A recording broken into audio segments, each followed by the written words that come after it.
So we are going to get back to this still life painting. In our last session, we kind of had one base color for both the light side of the objects as well as the shadow side. We had the cast shadows and the local color for the fabric. So now everything's covered, and it's kind of like, this is a problem that I think a lot of students run into. You don't quite know where to go once you've reached a stage where everything is up to the same level. Some people can even be confused by this and think that this means that the painting is finished. But in fact, we can just kind of break through this stage just by going in and developing the areas one by one in that same order that we use to block in the initial color pass. So we start in the background. This time, this may end up being some of the finishing brush strokes. So I want to mix a nice amount of paint. I think generally this paint is just a little bit on the dark side. When I start mixing, of course, I talked about this a little in the last video, I just begin with whatever color is my best guess. So obviously this is going to be a very blue color, and ultramarine looks to me to be the closest. This is a very intense color, and I need to think about ways to kind of take out some of that saturation. Typically a complement will be the best way to go. So burnt umber, it's a nice stand-in for many things actually, but especially for like a deep orange. It's already a sort of muted, warm tone, much like an orange that's been really dulled down. And so just putting a little bit into that blue made it a really nice looking color. I might want to just go a little farther with it actually. I think I'm going to put in just a little bit of this yellow ochre. Get a little earthier, because when I look at the actual setup, it just has a little bit of more of a gray. So now I'm adding the other component of orange. You can think about yellow ochre as being the yellow component of orange, the other one being a red, and then for that red I'm going to choose alizarin crimson. So as we're adding these colors, they do tend to darken just a little bit, and like I said, I think this one needs to air a little bit lighter, so I'm just adding a touch more white, and I want to see what that looks like compared to the color I have down currently. So that's pretty significantly lighter. I feel like I've probably gone too light, but then when I compare it to here, I need to put down a little bit.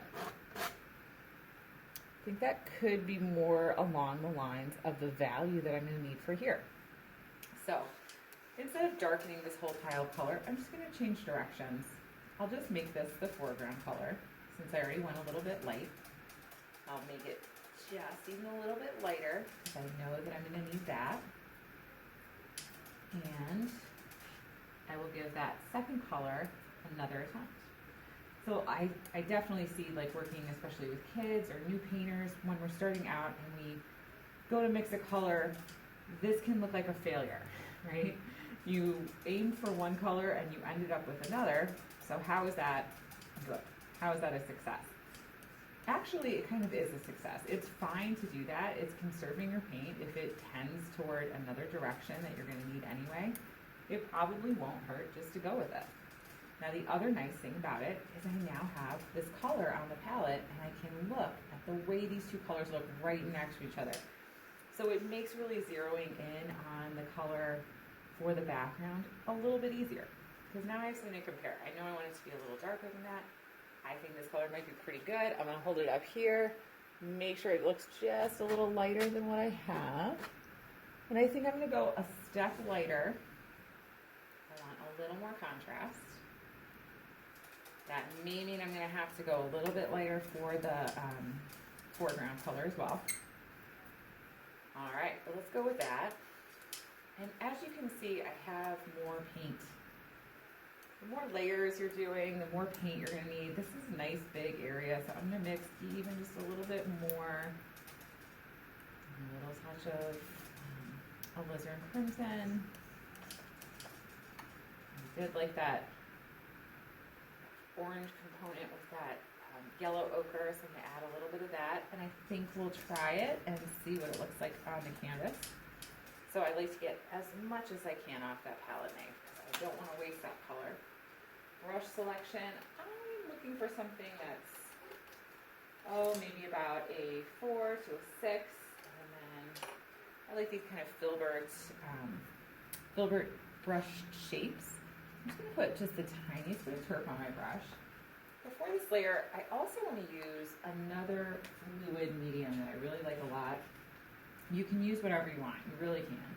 Most of the point of fluids and things that we add to the paint are to make them flow a little bit better. You can also change the dry time of them or change the sheen, but often it's just to get the paint to move a little bit better. And so I like this solvent-free gel that is put out by Gamblin. Like adding just a little bit of that and like one dip of turp. And that just frees up the paint, makes it a little bit looser. Ooh, I like that color. That's the right value. So what I'm going to do is just start where the light is hitting the most directly. Now, this doesn't mean that the value underneath was wrong. And I certainly don't have to cover every little bit of it. I love leaving like a variation underneath, kind of show through. So I'm going to very intentionally make sure to leave some of that nice darker background color showing through. You can get so much motion in a picture and just rhythm. You can see these brush strokes. If I covered every square inch of this background with the same color, one, it would be kind of flat. And it really wouldn't have as much movement and as much visual interest. I even see just a little bit of that orange underpainting still showing through, and I really like that. And I want to focus on adding more light, especially along the line of the cast shadow, where I want to develop that contrast and really hit that a little stronger.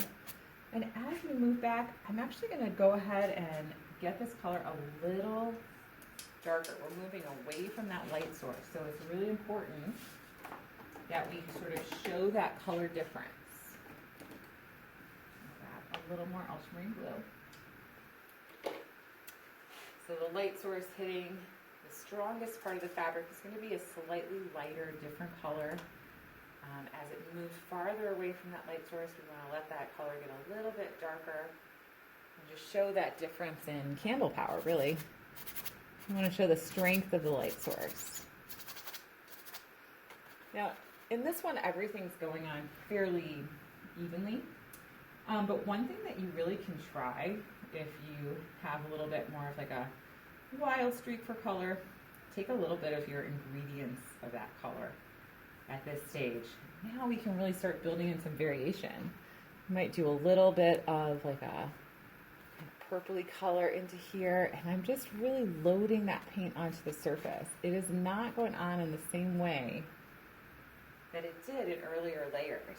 Earlier layers, I was closer to just really scrubbing. Okay, and this, I would say, is a little bit, it's approaching almost more of like a, it's not quite as thick as like a cake frosting application, but it is definitely a thicker paint application. So I want to come up to the edges of this cast shadow, but I don't want to make them super, super sharp. I'm going to take the cast shadow edges. When I mix that cast shadow color, I will take it back over. Ooh, I like that purple that was accidentally towards the bottom of my brush, and I really love sometimes when you just kind of put in and there's this little touch of color that you maybe didn't intend, but it just works, and I love that little stripe right now. So we'll see if we can get that to stay. Now I have a pretty dark color on my brush. I'm just going to add a little bit of that lighter one and sort of mix almost like a middle value between the two, and then start to work my way forward. Again, I'm thinking about the edges, and I know that cast shadows, of course, have very sharp edges. However, I'm not really ready to do that at this stage. I just want to make sure I've painted in all of the areas that I need to paint in. And if in doubt, go a little farther than you need to go. So I'm kind of purposefully getting into that handle with the color of the cloth that goes right behind it. And later when I mix up that handle color, I'll just take it over the top and just pop that in. All right, so I have the lightest variation on my brush. I'm going to start over here. And this is where, you can be really expressive with your brush strokes. You do not have to blend them. However, there are a million ways to paint. And if you feel like you want to, try some areas that are a little more smooth and refined, you certainly don't have to have brush strokes. So there's an option that's going to work for everybody. Whatever your taste, your preference, or the way that you are just interpreting what you're seeing. Because really it is about describing space. It's not just an arbitrary decision, what you're doing in your piece or how you approach laying in the paint. You want to kind of think about where we're focusing the viewer's attention, which way the brushstrokes are directing the eye. If we're building in areas of higher contrast that are going to be very attention grabbing. That's what we sort of look for as we're laying this in. So I like really, I guess it's sort of a traditional way to attack areas of light, but to go a little bit thicker and maybe just a touch warmer. Couple of nice brush marks in here. Then you can come back and refine, or, I didn't want those to look too separate from the background, but just a little extra surface. And I'm just building up over here. And I want to tuck in quite a bit of light right behind that pear. So I'm going to take that light right up to the edge. Even a little bit inside is fine, because that pear edge is coming back in front of that shortly. All right, so for now, and maybe for always, I don't mind the background. I think we're good. Let's see how it looks when we develop other areas. So next, I'm going to go back into this cast shadow. We know we like to leave the cast shadows a little bit more thin. We don't want to go too thick. Thick paint can reflect light. It can give it a little bit of sheen, and it sort of ends up looking glary, and it doesn't feel like the shadow has any light in it. So if you've ever noticed, if you've had problems painting or drawing cast shadows where there's just something too solid about the shadow, too like a black hole, it probably just needs a little bit of light going back into it, just a little subtle value shift to give it some variety. I'm using the same brush, and so I had a little bit of that light color on. Let's see what I get. I may have to, yeah, I like that. Now I know there's much darker areas, but I just want to start building in a few places. I do notice there's a light reflected back into that cast shadow down here underneath the pear, and then a whole lot of variation in light in the front part of that cast shadow from the teacup. All right. So now I want to hit the darker areas. I've wiped the paint out of my brush, but I don't need to clean it entirely since I'm not terribly far off. I am going to get this paint thinned down just a little bit more. And I'm going to take out a tiny bit of turp. I always like to mix just a little turp in with that solvent-free fluid, kind of defeating the entire purpose of going solvent-free, I know, but it gives me exactly the consistency that I really like to block things in. So it is mixable with it, and you can mix it if you do any of the solvents in your studio. So I use less and less solvent. You definitely want to, generally, any large container of solvent, you want to keep it covered, keep those fumes down. And I have learned through some research that really there is a huge difference between the toxicity of different solvents that we have available to us as painters, and they are not all created equal. So for sure, what you want to avoid is getting a solvent from a hardware store. Those are going to have much higher kind of fumes that are emitted when using them. And I think that of the commercial products available for artists, the best one is going to be Gamsol, lowest fumes, and then the second best is going to be Terpenoid. I don't particularly like the Terpenoid Natural, but if that is something that you've tried and you like it, I'd love to hear about your experience with it. All right, so right underneath this part of the teapot, I see a cast shadow that I don't know if it wasn't there last time, but I certainly see it now, and I like it. I want to define that a little bit more clearly. All right, so just putting on one more layer of paint, it really brought those cast shadows out. And now I'm much happier with the level of contrast that I'm seeing. Whoops, I need to go a little darker there, and somehow my brush grabbed something light, probably from the background. So here's an interesting problem. Okay, I have some wet paint right there. It's light, and I wanted it to be dark because that's a very dark spot. So I've loaded up the brush. Lots of nice fresh paint on here. I'm going to start out here, and then in one motion, I'm just going to chisel that light out like that. Okay. Now the reason I had to do that in one motion and then refresh the brush with more paint is because I don't want to sit there mixing the colors on the canvas. I just wanted to cover that light color. And so I went over it with very light pressure, leaving the dark paint on top. I want it to sit on the surface, and I'm just going to finish giving this a little extra color. That went on pretty alizarin-y. You can definitely see that red there. And I get nice and careful near the ellipse here that I painted last time. I'm going to go too close to it, but I also don't want to leave any halos. That's the other thing. I mean, yes, you can easily kind of ruin an ellipse this way, just by going in and overworking it or changing the drawing a little bit. You also, you don't want to leave too much space either, because that space will end up looking like a halo. And that halo really flattens out any effect of three-dimensionality that we had going. So that's another way of kind of describing why we start in the background and work our way forward. So currently I'm in the background, I'm behind the objects. That shape has to change a little bit. And the reason I'm doing that is because I'm going to come back over with the color of the objects. And therefore I'm going to paint this cast shadow in first. Just got to get that angle. And again, I'm going over wet paint. You know, I painted that background wall a little earlier.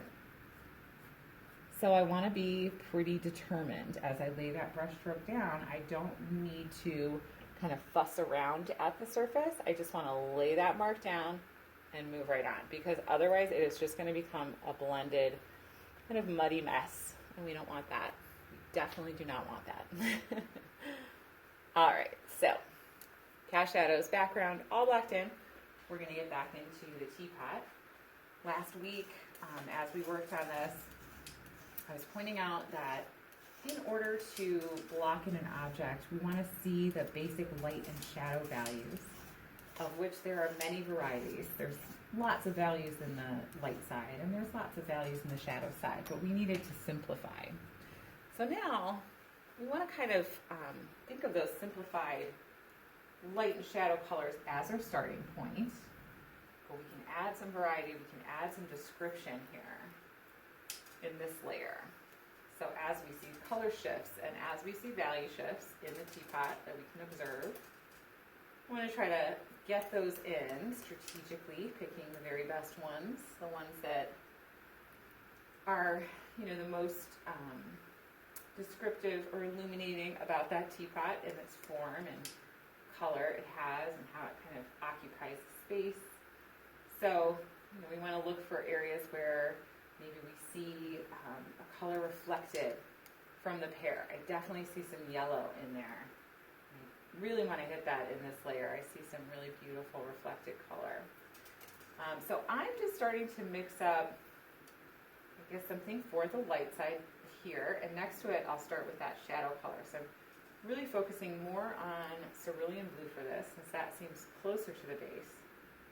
But especially for the shadow, I'm going to add in a little ultramarine to darken it up. And just a tiny bit of yellow. It's gone very green, so I like to swing that back the other way with some red. All right. Some color in there underneath. So I've gone a bit too muted, and so to resaturate this, I'll just keep adding in a little bit more cerulean until I get something that's a little closer to what I'm seeing up there. terms of its saturation level. And I did mention, I know in the last video, and I often will discuss this when mixing with blues, I feel like cerulean is a beautiful color, very necessary for a basic palette, but it is a very weak color, and it can be desaturated almost just by looking at it. It's just really, it's a really fragile hue. It seems to break very easily, and it seems to gray out very easily. So just keep that in mind. It's not going to be one of the colors that, you add a drop and it just changes the entire color on your palette into cerulean blue. It's pretty weak and you need a lot of it to really make that hue happen.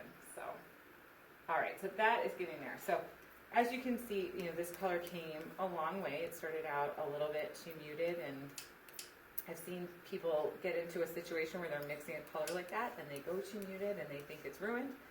But really with color, the only question is how much do you need to mix?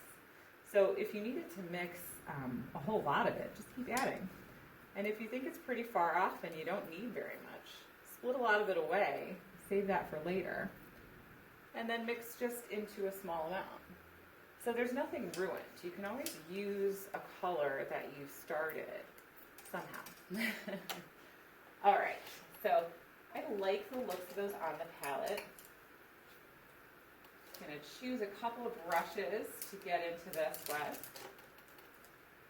All right, and then I like to start in the shadow color. Again, I'm going to just take a tiny bit of our solvent-free gel, a little bit of the turp on my brush, grab that shadow color, and let's see what it looks like. Great, okay. Yep, I like it. It definitely needed that punch. It has much more saturation. I really see it matching pretty well here. But again, instead of getting all noodly and changing colors and looking for every little variation that I see, still want to keep it fairly simple. I'm going a little bit thinner on the paint than I did in the fabric because, again, this is a shadow color and we don't need to overwhelm the paint surface. It's okay, it already has something established, and I want to keep those shadows a little thinner, a little bit more simple than the light side. And that's a very traditional technique to use. Take this around. I'm just leaving a little tiny sliver of light that I'm hoping I can fill when I come back through with the light color. And for this, I just want to roll the brush through the paint, get a little bit more towards the tip of the brush. How you load your brush is often a really critical part of painting. So spend a lot of time really thinking about where you want that paint to sit on your brush. I know it sounds like who would think about these things, but they're very helpful. I know it took me a really long time to realize that the success or failure of a particular brushstroke was often just because I did not have the brush loaded correctly. And, by success, I mean maybe you put it on once and that's it, and you don't have to go back and noodle with it, or you don't have to go back and lay over a second better brushstroke. So keeping things pretty economical. Trying to finish the picture in fewer brushstrokes and just keep it simple and elegant is always a good kind of goal to set for yourself. You don't need to noodle too much, especially if you get the right color and value. Now this looks fairly green compared to the base color that I had down before, but I kind of like it, so I think I'm just going to leave it. Trying to spin that brush on here just to develop a little edge for that cast shadow. All right, so there we go. That is the shadow color block in, second layer, second pass. I'm going to do the same kind of paint mixture with that light color. Just a little more freeing. Oh, wow. Close color match. I'm not going right up to the edge of the shadow shape. I'm just starting to lay this in, and then I'm going to think about the transitions and edges. Strong color. All right, so a little bit from last time. We talked about doing back to front. So I'm going to go back here with one very confident brush stroke and just bring that through. Got to get the back before we get the front. We can't really paint that little handle and then come back and kind of paint the teapot lid that is behind it. That's just too challenging. Don't want to set ourselves up for that kind of difficulty, so I'm painting that edge first, and then I'm bringing it around to paint that foreground edge. All right. Go.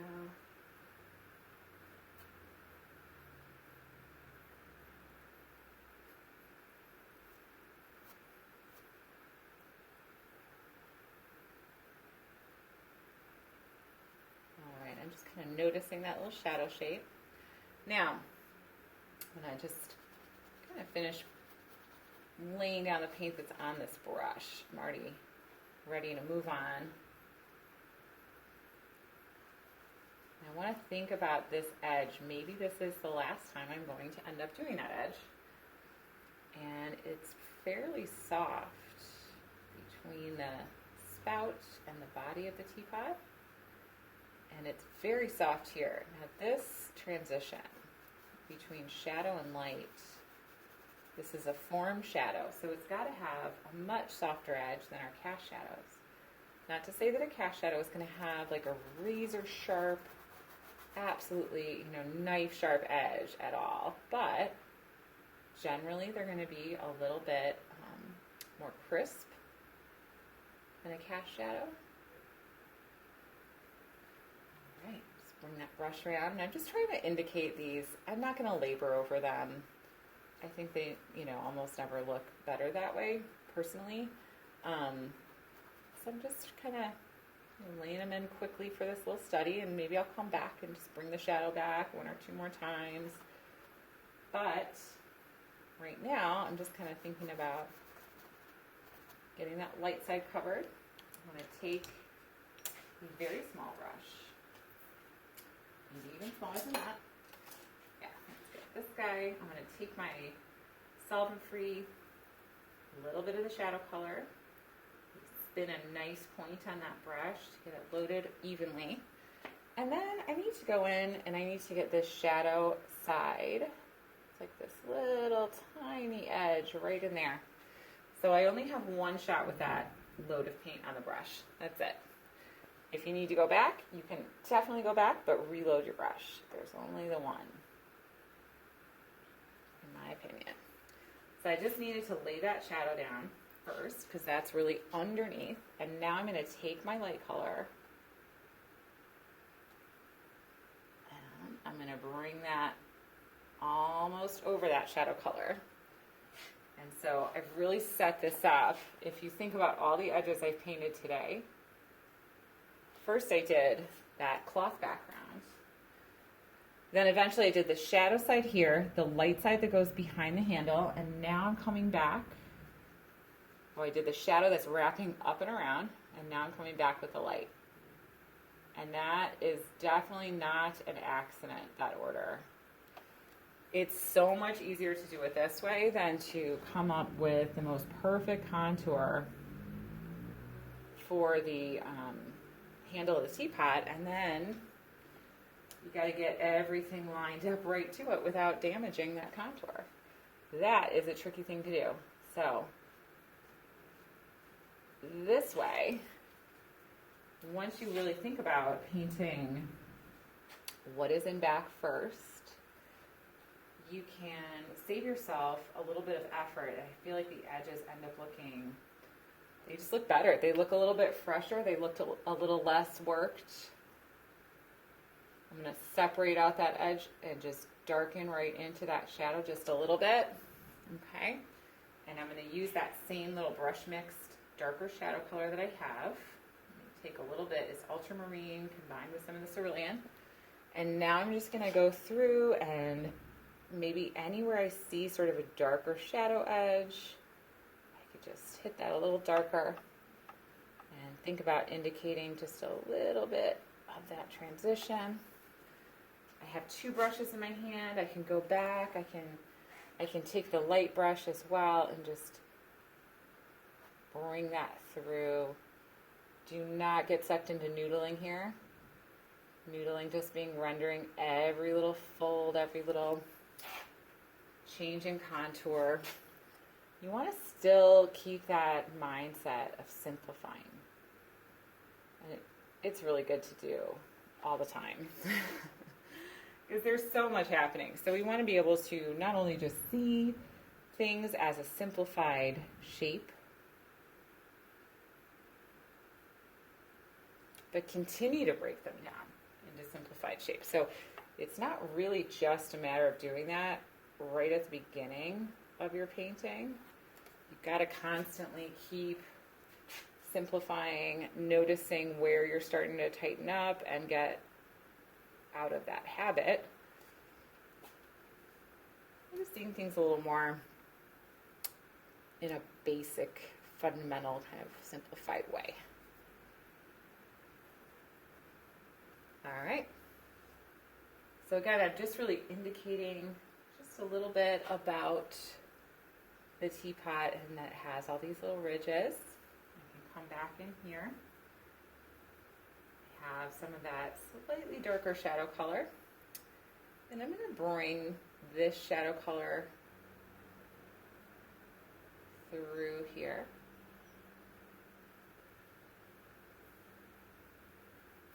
Just try to get that in one brush stroke if you can. And they don't have to be quick. We've all got time.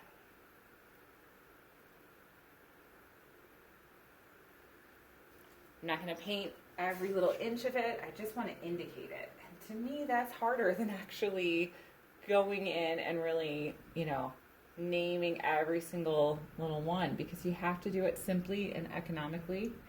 And it's pretty easy to get sucked into trying to offer more detail. I do want to get a slightly lighter color. I like to start mixing a base color with a palette knife always, 100% of the time.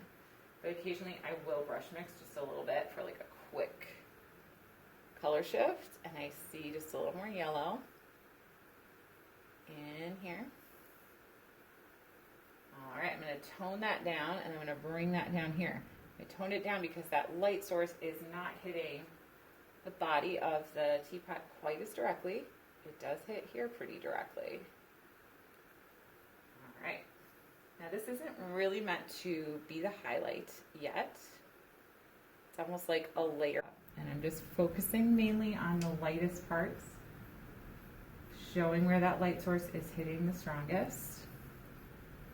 And I'm not going to capture every little detail. I'm just kind of starting to indicate the surface quality. It has these ridges. That's all I want. Need a bunch of white on my brush. And I'm going to go ahead and just highlight that in. One little mark. And I see these little highlights just almost like cascading down the rim of the teapot. All right. And so I put those on, and then if I needed to refine or soften, same kind of motion. So notice I'm not sitting there just like picking away at one little edge. I'm just kind of flicking my brush through, and maybe that will soften an edge, or dragging my brush back over.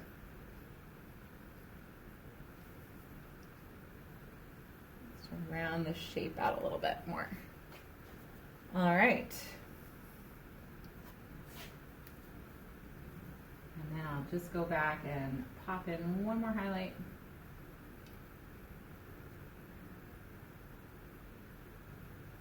Right on the handle. Alrighty, and then we have one there. Just strengthen that one a little bit, because I see that one quite a bit more than the others. I also see one over here that's just a Nice little detail to capture. All right. So there we go there. I'm just gonna pull through the bottom of that brush stroke a little bit. And you can see like just refining, you know, you don't wanna do too much, just maybe the edges of the stroke. So I didn't even touch the middle of that brush stroke. I just left it. Let's leave that there. We'll go back to the teacup.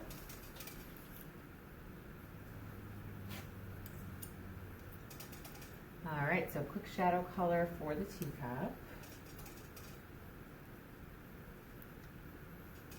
And I want to use a little bit of this blue black. I'm using more ultramarine blue, a little alizarin, and a little bit of blue black in the teacup shadow color. And then again, I like to mix the light color kind of near it so that I can compare on the palette. Let me clean that up a little bit. And I'm betting that that could be a nice base for my light color. It's mostly ultramarine blue. Let's grab a little bit more. All right, here we go. So lots of ultramarine. You know I need that. It's a grayish color, especially in the light side of the cup. It's pretty gray. This to me feels very purple. And so one good way to think about graying things out is those traditional 3 primary colors. Yellow and purple being complementary. You can kind of think about adding some of that yellow to your purple.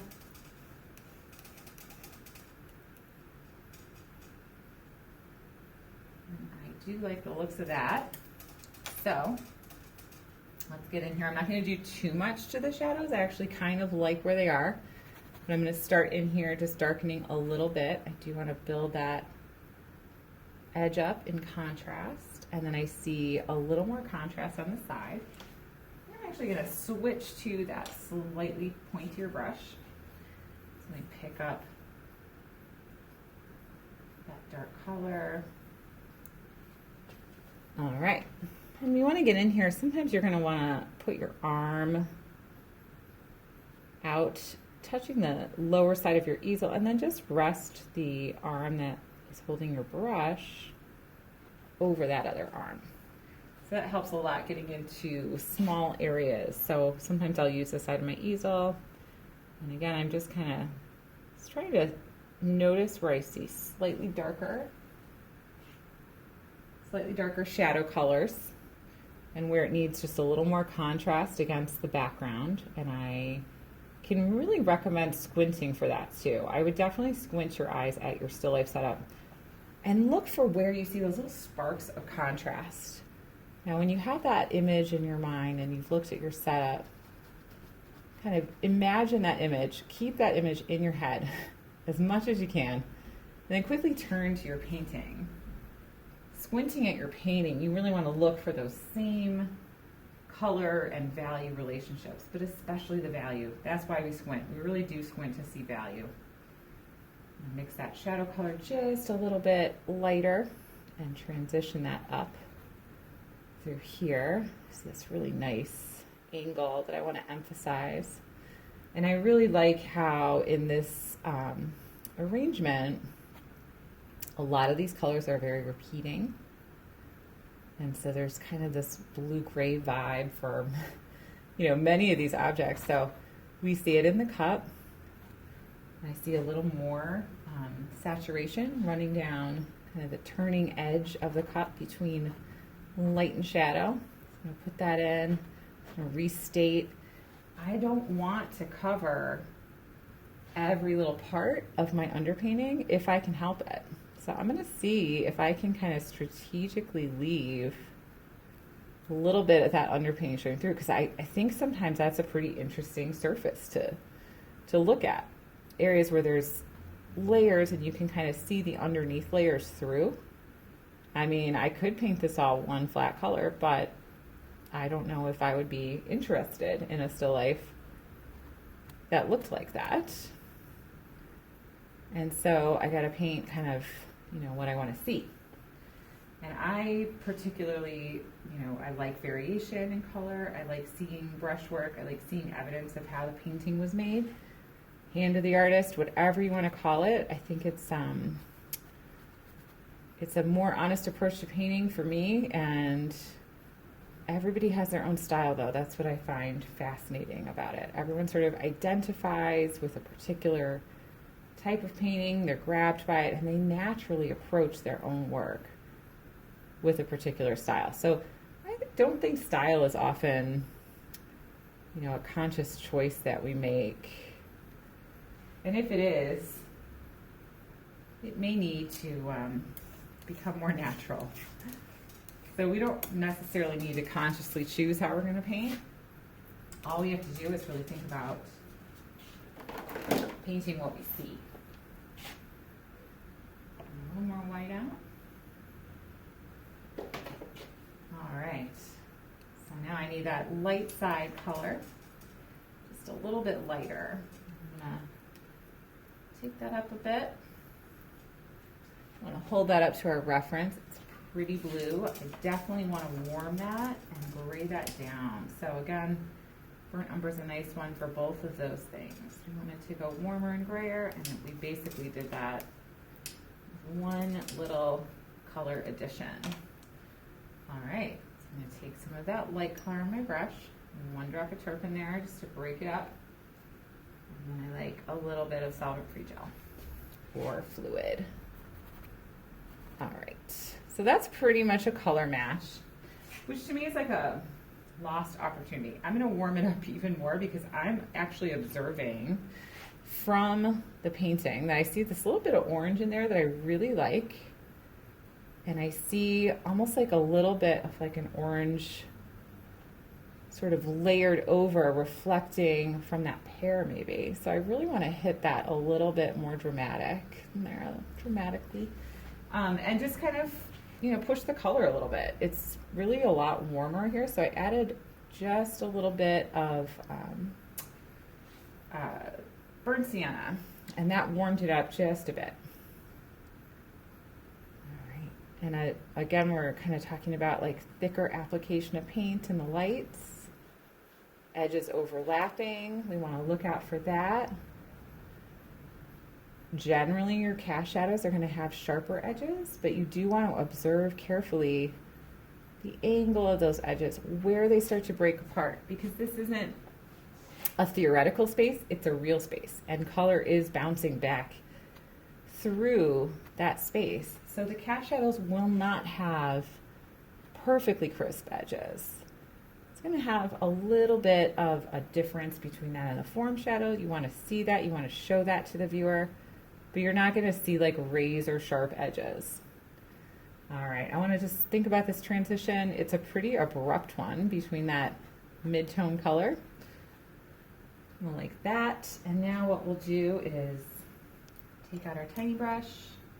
Let's take that light color a little bit lighter.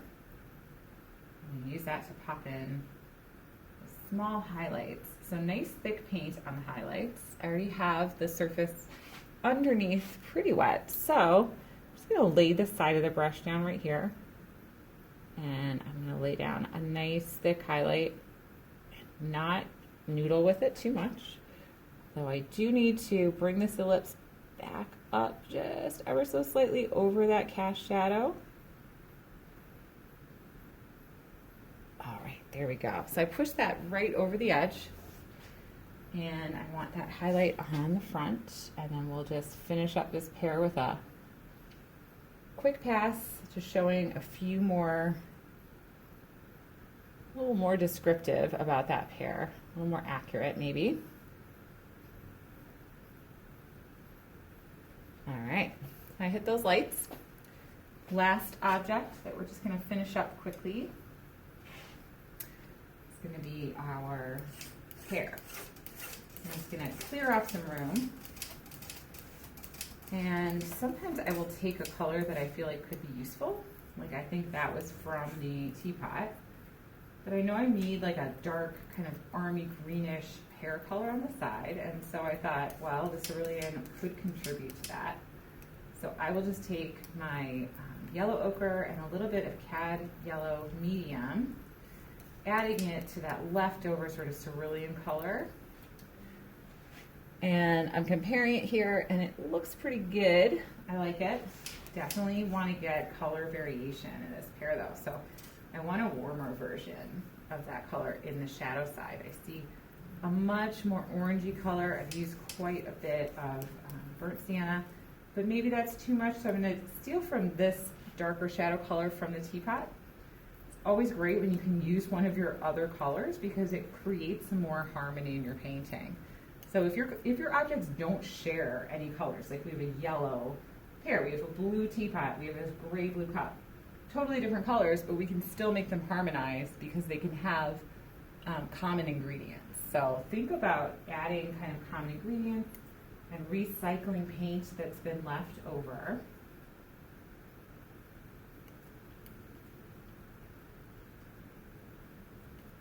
All right, so now I'm just kind of making that light side color.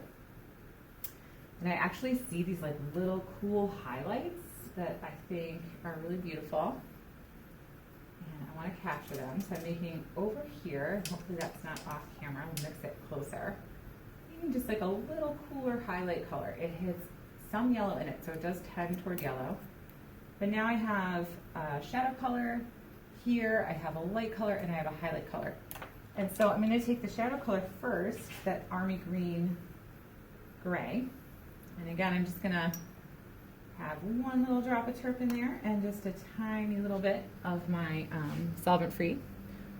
And so I'm going to go in with my shadow color, and that is really a color match. Again, it just matched pretty perfectly with what's there.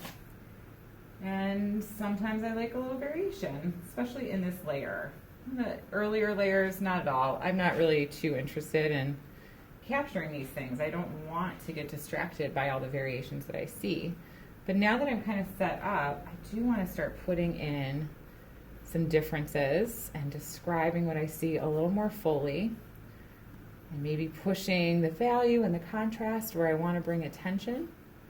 And I also want to think about overlapping those edges. A lot of these edges are a bit messy because we have been working in the background. All right, taking my lighter shadow color, I'm just going to kind of unify some of the variation that I started to put in. I'll just go a little bit more yellow. So I'm brush mixing from that main pile, taking a little bit more of both cadmium yellow medium and yellow ochre. And I don't want to cover any of those nice little colors that I discovered last time. But I do want to bring this shadow up a little bit more through here. I feel like, yeah, I see it. I see the shape a little differently this week. Hopefully the light didn't move, but even if it did, I'm just going to go with it. It's very unlikely that anyone has moved it, yet somehow things always change from week to week, don't they? And maybe I didn't see it correctly, or I'm just noticing it for the first time now. But it is something that I'd like to capture. So that shadow shape is now a little closer to what I'm seeing. And then I do want to bring this side of the bottom of the pear down. It's a little flat. And so this really, I want to think about that edge as being underneath the pear. The pear's sitting on that little bottom part. So I just left the tiniest bit of cast shadow showing. I really like how that edge turned out so far. I'm just going to take a slightly lighter color and cover that little weird blue mark. And now I am starting to think about which direction the brush strokes need to go to be the most descriptive and the most accurate. And I love that little bit of red. I kind of want to push it a little bit, so I'm going to grab a tiny bit of Cad Red, medium, and just come back in here. And anywhere I kind of see this little warm reflected light come back through, I'll just put that in. I think the light side needs a bit more paint. I just wiped out my brush. I'm going to call that sufficient for this, and I'm just going to lay down some nice thick paint on the light side. Really thinking carefully about that edge and shadow shape. And I'll just bring that through. All right. And now I need to kind of think about that back edge. Now, you can have a softer edge. It actually helps recede a little bit. So they don't all have to be sharp. I wouldn't try and make every overlapping edge a sharp edge. However, you do want it to be an overlapping edge. It's important that the pear looks like it is in front of the teapot. And so even though I want to leave it just a little softer right there, I do want to make sure that it really has some presence and is in front of that teapot. So I don't know if the video will capture that sort of real subtlety, but that's what I'm doing there. And now I'm just going to pop on that slightly cooler color. All right. Maybe one more spot here. We're going to do a quick pass along that transition. All right, so quick pass along that transition, and then we're just going to come back in with a stem. For that stem, I'm seeing a very strong highlight and a very dark side color. So lots of contrast on that particular material. Local color being a dark color, but very reflective. You're going to see some really high contrast, almost like a sheen. So I'm going to start in with a very dark color, burnt umber, alizarin crimson, small pointy brush, and you can see I'm scooping all the color up I can. And then I'm dragging that color out on my brush. All right, so there we go. I want to make sure that that stem is one stroke, not 2 or 3 or 5. I could go for 5, but I want to keep it economical. Really load that brush up. You can see how long it takes a while to really load up a brush properly. And then I want to think about where I want it to start and stop. And I'm thinking like a little angle. Sometimes I'll do like a practice movement with my arm just to sort of prepare myself, get that ready to go. And I'm just going to drag that up and out. And now I want to come back with the highlight. So the first one's pretty challenging to put on. That dark mark can be tough. It can get a little bit, doesn't lay on the surface correctly, but the second one I find is even harder to get. So I'm just going to actually use some of this light kind of purpley gray color. I'm brush mix just the tiniest bit of that warmer brown in there, and I think it's just a very light gray with a little warmth to it, so this will do the job. Again, consistency on this brush stroke is really everything. It's, whether it's going to work or whether I'm going to have to spend some time correcting and fixing things up. Kind of comes down to the consistency of the paint, how you load your brush, and the pressure that you put on it. And so I want to think about which direction I need to go. I'm actually going to start at the top, so let me brace my arm here. All right, and I'm just going to take that mark. There we go. So I have like a little squiggle in it, but I actually like it. Now, if I didn't, I guess I could come back and very carefully just flick right over, not touching. There we go. I just broke the squiggle. Squiggle is gone. And we're going to do one last little thing, and that is just a quick grounding of these objects. We want to ground these to the table plane. I have blue, black, ultramarine blue, tiny brush, a little alizarin crimson, a little bit of burnt umber. So I'm making a very dark color. Where objects touch the ground, we need to make sure that these objects have a very dark value that roots them to the ground. And so I've kind of left a little bit underneath the pear, but I'm going to go in with the very side of my brush, just lay that brush down. And I'm going right under, and I'm just laying down that very dark mark, especially on that object. I wanted to reshape the bottom a little bit. Oops. Now that touch line needs to kind of blend out into the cast shadow, not into the object. You want a pretty sharp line. And then that object color, and I grabbed the shadow color one more time, it needs to come right down and leave that touch line showing through, but it needs to sit on top of it. So it's just like the ordering that we were doing throughout this entire picture, where we kind of start with what is behind, what's underneath, what is in back. And then we work our way forward. And I want to see if I can go any darker on this portion of the touchline. All right. So under the saucer, I could see going a little darker here and then maybe bringing this out to touch more gradually, that dark.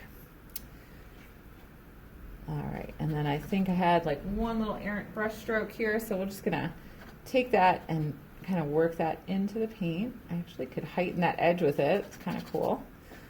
And that is that. So not terribly refined, not a really, super developed painting, but it does show you the process, kind of start to finish, how to block something in, stay simple, and just build your painting up in layers that make sense. And I hope this helps.